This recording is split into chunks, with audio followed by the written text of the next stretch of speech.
Servus, ich zeige euch heute, wie ihr ein richtig nerviges Problem bei Bosch E-Bikes lösen könnt. Und zwar ist es bei mir der Fall gewesen, dass der Akku beim Fahren klappert, wenn man ein bisschen mal einen Trail hittet oder so. Und ja, es gab auch Verbindungsabbrüche, das heißt, man fährt über Stock und Stein und der Akku löst sich ein bisschen irgendwie, keine Ahnung. Und die Motorunterstützung setzt für einen kurzen Moment aus und dann kickt sie wieder rein und man fällt halber vom Rad, weil man den Wheelie zieht, gefühlt. Also, allererste, wir können diese obere Halterung können wir verschieben. Dazu müssen wir hier die Schraube lösen. Können wir die Halterung abmachen. Und hier drunter befinden sich zwei Torx 20 Schrauben. Einmal hier die obere und die untere hier.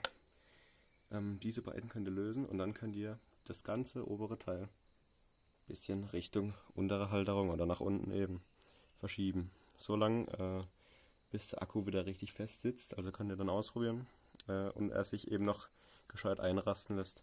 Wenn ihr es zu weit runter macht, passt der Akku nicht mehr in die Halterung, beziehungsweise es schnappt nicht mehr ein und dann habt ihr auch keine gescheite Verbindung.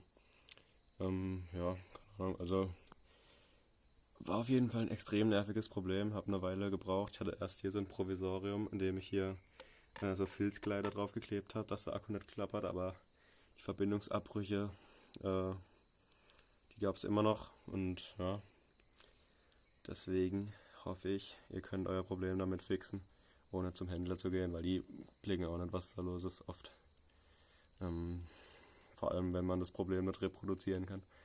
Also oft ist ja so, dass dann eben nur auf starken Trails oder über Stock und Stein der Akku kurz ausfällt und das kann der Händler natürlich nicht direkt nachvollziehen. Und eigentlich ist es ziemlich einfach, also hier habt ihr euer Schloss, da am besten nichts dran machen. Nur einmal diese beiden Schrauben lösen, das ganze Ding verschieben und glücklich sein. Danke, Pets.